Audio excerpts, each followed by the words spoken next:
Aloha.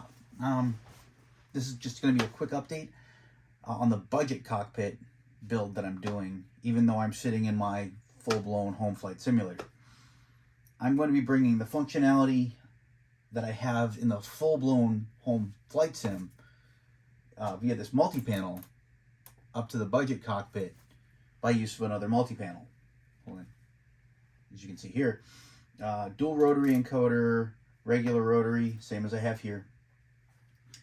But down here, I've got some switches I threw in. This is just a plastic box you can buy off of Amazon.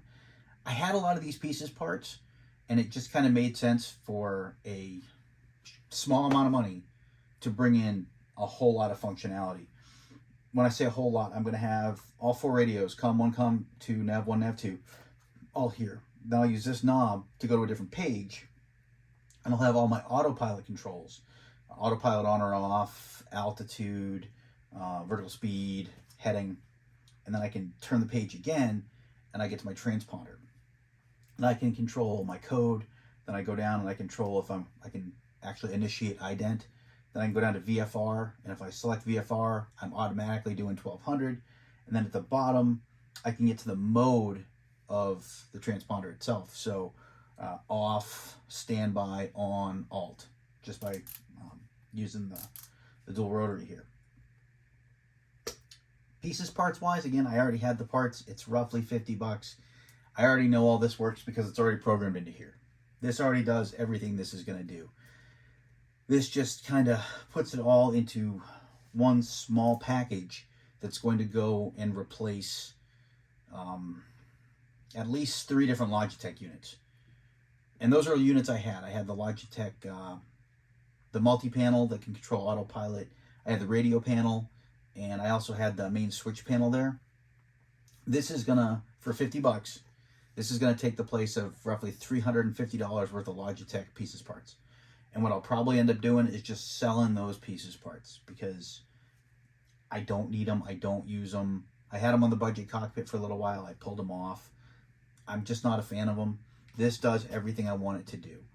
Now the other pieces parts for the budget cockpit I'm going to be doing the your magnetos, your on, your left, your right, your both, and your start. I'm doing that, and I'm also going to be doing landing gear. Hopefully all that's this weekend. I have LEDs on the way so I can actually get gear indication, and after that I'll be going with a trim wheel, which I already have the trim wheel, and flaps. And I still have to work on the fuel select. Now, the reason I'm doing a lot of this a certain way, I kind of have decided that I'm going to go with taking some flight lessons locally. And this is kind of funny. After I set this up so it looks kind of like a Cessna and I can bring up Cessna displays, I found out that most of the flight schools in my area run Pipers. So I think that's kind of funny that I did all this, and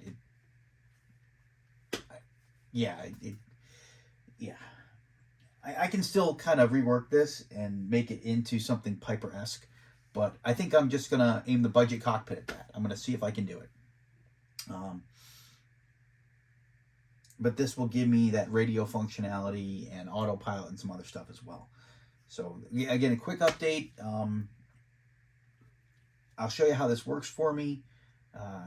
I didn't really shoot any videos of me building it, but I'll gladly go over it if anybody has any questions. And there's nothing to it. It's just a plastic box. I took a Dremel and I cut things out, literally cut them out. Drilled a couple holes, popped the switches in, glued it all together. Literally, that is hot glue. And these are just pressure fitted because I cut so close to the actual switch itself that I was able to just mount it straight in. So there's nothing really fancy to even watch here.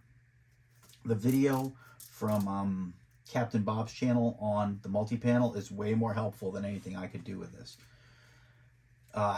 However, I will say that once I get my 3D printer up and running again, I may build a better enclosure for this. But this is a good start. This is a good place to begin with the budget panel. Again, so it's 50 bucks, and it gives you all the functionality of 3 Logitech panels that would cost you $350 to buy. So I can't say enough good things about the setup. I love it in here. It does great for me in here. It takes up a smaller footprint. Those Logitech panels are pretty big. They're actually about yay wide. They're like 10.5 inches wide or so. Here's the real footprint you're talking about. These 3 plus the Arduino card is the only footprint to give full multifunction capability. It just gives you a lot of bang for your buck, I'll say. So if you're on a budget and you're trying to build a cockpit, something like this is super easy. And if you were just going to mount this on your desk, well, this box comes with a back. I'm not going to use the back, but you could easily put the back on and mount the Arduino on the inside, wire it all up, close it, and you've got a multi-panel standing on your desk, kind of like this, that you can do all your stuff with. Super simple, super easy. It gives you all the functionality you could get from $350 worth of hardware. This is just a quick update. As I program this, as I get it running in the cockpit, the budget build, I will post some videos of that. There's also a few other things I'm working on for that budget cockpit as well, that I haven't told you about yet, but I will post videos once I get them up and running. So thanks for watching. If you have any questions on this panel or questions on anything I've done with that budget setup, please let me know. I'll gladly answer what I can. But thanks for watching, and happy flying out there.